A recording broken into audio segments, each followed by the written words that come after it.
Bonjour à tous. Et voilà, on se retrouve maintenant pour la correction de la synthèse sur le tourisme. Alors voilà, je vous ai mis un petit fond vert pour pouvoir être dans le thème. C'est une synthèse particulièrement difficile, je trouve, parce que le nombre de mots est limité. Vous n'avez pas énormément de place pour vous étendre. Et donc, dès que vous avez repéré les éléments les plus importants et que vous les avez mis dans votre texte, c'est plus ou moins la longueur qu'il faut. Donc, c'est extrêmement difficile d'avoir la satisfaction d'avoir tout exprimé et en même temps d'avoir voilà, de constituer un texte cohérent. Donc un exercice difficile. L'étape 1, analyse de la question, eh bien c'est toujours ce par quoi il faut commencer. Quelle relation peut-on établir entre les conceptions du voyage et du tourisme présentées dans les trois textes? J'ai repris ici la question qui vous était posée et puis j'ai mis en évidence les mots-clés, relation, conception, voyage et tourisme. Alors les conceptions, c'est les façons de voir. Voyage et tourisme, on sent qu'ils sont opposés dans la question. Et puis pour le terme relation, je trouvais que on ne voyait pas toujours très bien comment est-ce qu'on devait comprendre ce mot-là. Alors évidemment, petit tour dans le Larousse. Une, euh, une relation, donc c'est le caractère, l'état de deux ou plusieurs choses entre lesquelles il existe un rapport. Donc c'est un lien, un rapport, lien d'interdépendance, d'interaction, d'analogie. Et donc, ici, ce qui nous est demandé, c'est de préciser donc ce lien qu'on va pouvoir établir entre les conceptions du voyage, la façon de voir le voyage et le tourisme. Euh, les trois documents qui nous sont présentés sont ceux-ci. Alors, la raison pour laquelle je l'ai fait, enfin, j'ai présenté ça comme ça, c'est que je trouve que c'est toujours un peu plus parlant d'avoir les titres et puis de pouvoir voir qui a écrit tout ça. Ça va nous servir par la suite. Donc la planète disneylandisée, c'est de Sylvie Brunel et elle est géographe et économiste française contemporaine. Le document 2, la théorie du voyage de Michel Onfray, c'est un philosophe français contemporain. C'est un habitué des plateaux de télévision. Vous l'avez peut-être déjà vu chez Laurent Ruquier. Euh, à chaque fois qu'il y a une idée à exprimer sur quelque chose, il est là. Et le manuel de l'antitourisme de Rodolphe Christin, qui est sociologue, français aussi, et contemporain. Donc, ça nous donne quand même un petit peu un panel, enfin une vision large de ce qu'on va avoir dans ces textes-là, sachant qu'on a quelqu'un qui va se centrer sur l'aspect économique, l'autre sur l'aspect philosophique et le troisième sur l'aspect de la sociologie. Euh, donc, ça permet de voir un petit peu dans quelle direction on se situe. Alors, j'ai mis ici trois résumés des textes dans lesquels j'ai essayé de repérer les éléments qui pourraient nous intéresser. J'ai souligné en jaune tout ce qui avait à voir avec le tourisme, parce que j'avais l'impression qu'il y avait à voir avec le tourisme, et en bleu, plutôt avec le voyage. Donc, le tourisme, qu'est-ce qu'on peut en dire dans le document 1? Eh bien, qu'il est honni et convoité, qu'il est détesté et aimé, parce qu'il représente 10% du produit intérieur brut mondial, euh, que les pratiques sont uniformisées au niveau du voyage et donc il y a un besoin de sécurité de la part des touristes qui a mis en place la création donc de bulles touristiques qui n'offrent qu'une apparence d'authenticité. Donc ils ne sont pas vraiment authentiques, mais on fait tout comme. Euh, on a une perte d'authenticité des territoires, mais cette perte n'est pas regrettée par la population, parce que la population peut en tirer une richesse, une meilleure santé, de meilleures conditions de vie, une meilleure éducation. Ce que je n'ai pas souligné ici, c'était que le fait que les touristes les plus aisés recherchent de nouveaux lieux à explorer et que chaque fois qu'ils trouvent un nouveau lieu, ces lieux sont aménagés par l'industrie touristique. Voilà, donc ça j'ai pas mis en évidence. Euh, à la rigueur, quand j'écrirai mon texte, je pourrais utiliser ça si je m'en souviens pour mettre ça dans mes phrases. Dans le document 2, j'ai souligné le fait que le touriste ne se détache pas de ses repères et de ses références. Et puis, le fait qu'il ne recherche rien et qu'il n'obtient rien. Donc, il n'est pas dans une relation, dans un désir d'échange. Et puis dans le texte 3, le touriste est quelqu'un qui, de par sa façon de voyager, va polluer beaucoup et qu'il y a une incohérence entre la pollution qui est générée et le désir de goûter au grand air, le désir d'être dans des grands espaces non pollués alors qu'on pollue beaucoup pour y arriver. Le voyageur, au contraire, il aborde son voyage avec l'idée d'avoir un esprit ouvert, d'aborder de nouveaux territoires, de se découvrir lui-même en milieu inconnu et de changer ses habitudes, enfin, les liens qu'il a avec les choses. Euh, il, a, il a envie d'être confronté à lui-même, à son moi le plus profond, et il veut apprendre à mieux se connaître, à se fortifier. Et le voyageur va prendre du plaisir dans aussi la lenteur, dans le cheminement, dans l'attention qu'il va porter au paysage et au contact avec la nature. Donc voilà, on a déjà quand même ici pas mal d'éléments. Et quand j'ai pris ces éléments-là et que j'ai essayé de les organiser en tableau, je suis arrivé à ceci. Donc on a le tourisme et le voyage qui s'opposent en termes de manière. Le tourisme qui va être polluant, industriel, tandis que le voyage qui va plus se focaliser sur la mobilité douce, l'importance du périple et pas simplement de la destination. Ils vont s'opposer en matière d'objectifs. Donc l'objectif pour le touriste, c'est que ce soit en sécurité, que son lieu de vacances soit sécurisé, que peu importe s'il est superficiel, il ne veut pas de perte de repères et de références, tandis que le voyageur va vouloir euh, aller au plus profond de lui-même, se découvrir, il y a une quête de soi. En termes d'expérience, c'est superficiel, c'est une bulle touristique, il y a ce processus de Disneylandisation qui est dénoncé, tandis que le voyage, lui, il est authentique, c'est la démonstration d'une ouverture, de rencontres d'autres cultures, d'autres paysages, d'autres personnes.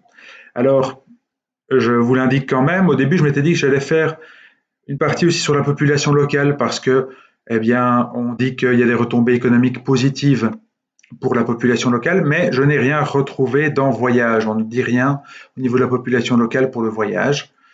Et donc, parce que je n'avais pas de rapport à faire, parce que je ne pouvais pas faire un lien entre la pratique du tourisme et la pratique du voyage, eh bien, je suis obligé de laisser tomber cette partie-là.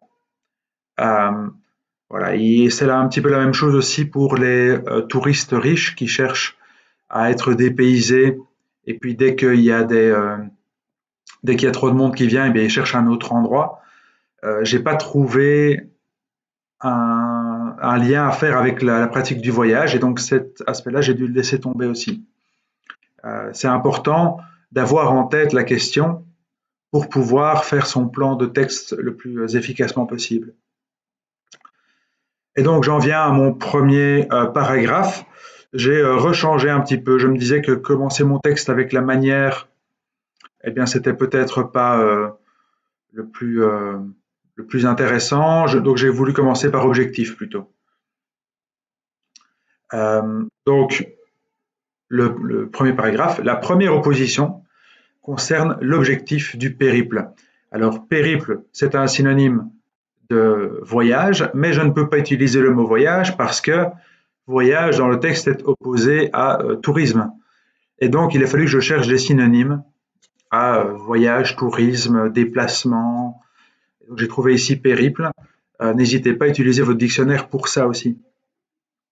Comme le souligne l'économiste et géographe Sylvie Brunel, le touriste cherche un dépaysement qui se fera dans la sécurité, sans perte de référence ni de repères, même si ce qui lui est présenté est superficiel.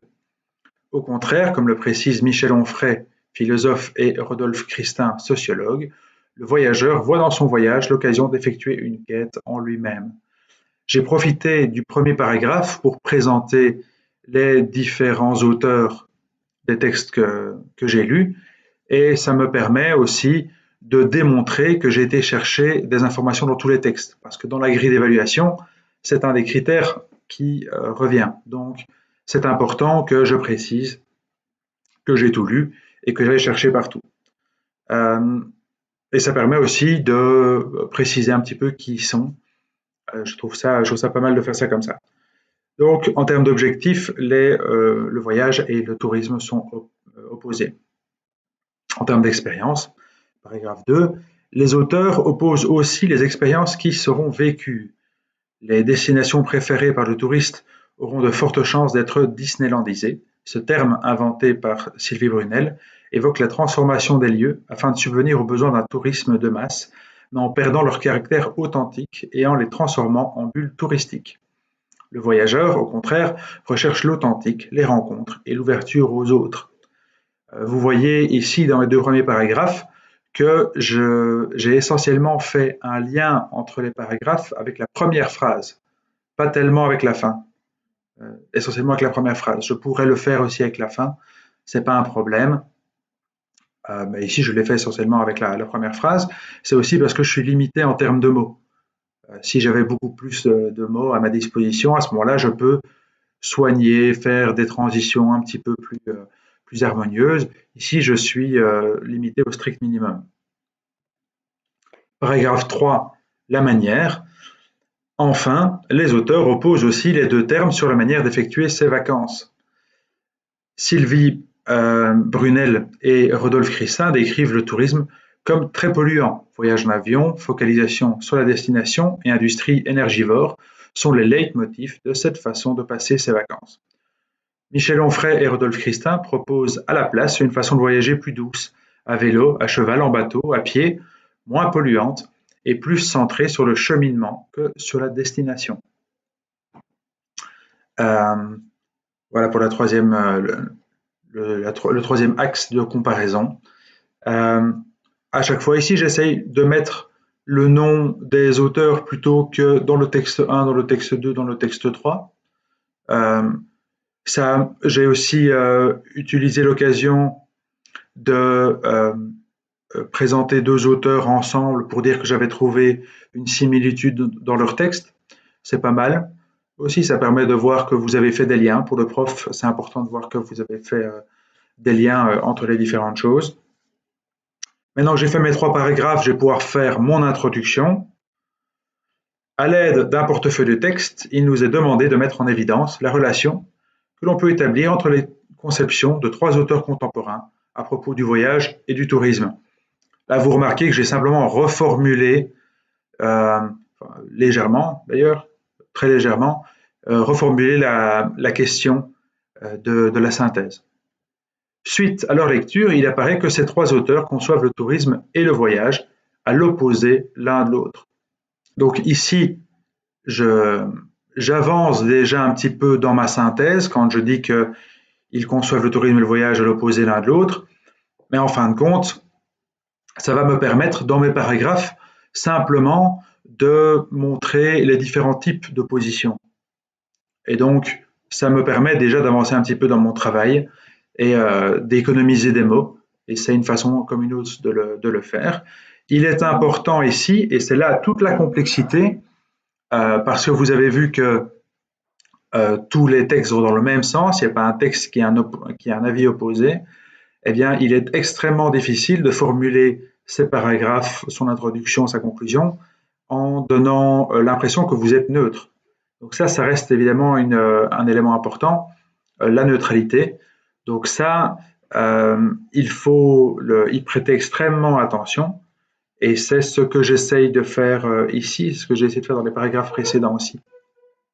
La conclusion maintenant. Pour conclure, les 3 auteurs dénoncent le tourisme comme étant une expérience de voyage superficielle, industrielle et polluante. Ils proposent à la place de voyager, un périple qui se ferait de manière plus respectueuse de l'être humain et de l'environnement et qui permettrait au voyageur d'effectuer une quête en lui-même au contact d'autres cultures. Voilà. Ici, je n'ai fait que récapituler. Je donne les points communs entre les différents auteurs. J'essaye de rester éloigné, de ne pas donner mon avis, même si vraiment en lisant ce texte-là, on ne peut être que d'accord avec les auteurs. Enfin, il n'y a pas vraiment d'opposition à leur formuler. Mais c'est extrêmement difficile de ne pas aller mettre des termes là-dedans qui pourraient donner votre position. Donc ici, je dis juste que les auteurs dénoncent et que voilà comment ils qualifient le tourisme et puis comment eux qualifient le fait de voyager. Je me limite à ça. Sinon, je rentre dans une qualification un petit peu plus dangereuse. Bien, eh bien, c'est tout pour la correction de cette synthèse sur le tourisme et le voyage. Au niveau du nombre de mots, je suis arrivé à 325 mots. Donc, on voit qu'on n'est pas très éloigné des 400 mots qui font que ma synthèse alors perd un très grand nombre de points. J'ai mis sur Moodle le PowerPoint que je vous décris ici, le texte complet, ainsi que la grille de correction avec les différents éléments qui vous permettent de coter votre texte. N'hésitez pas peut-être à faire coter ça par, par quelqu'un d'autre, un frère, une sœur, un parent. Je vous mets aussi pour la semaine prochaine, pour lundi de la semaine prochaine, une nouvelle synthèse et celle-là, vous devrez me l'envoyer. Celle-là, je vais la coter et donc ça vous permettra d'avoir déjà une bonne idée de la qualité de votre travail. Je vais la coter de manière euh, grossière. Enfin, ce que je veux dire, c'est que je vais juste indiquer pour chacun des éléments de la grille d'évaluation si c'est bon ou si c'est pas bon. Et donc, ça vous permettra de voir là où il faut s'améliorer. Euh, et puis, celle d'après, la synthèse d'après, là, je la coterai avec des points, même si tout ça reste évidemment tout reste évidemment dans du formatif. Voilà. J'espère que votre synthèse ne s'éloigne pas trop de la correction que j'en ai faite. J'attends vos commentaires sur les commentaires de la vidéo YouTube. Pendant toute la journée, je suis disponible pour y répondre. N'hésitez pas. Voilà. Sinon, je vous souhaite une bonne journée. J'espère que euh, votre confinement se passe bien et je vous souhaite le meilleur à vous et à votre famille. Bien. Euh, Au revoir. À la semaine prochaine donc pour une autre correction.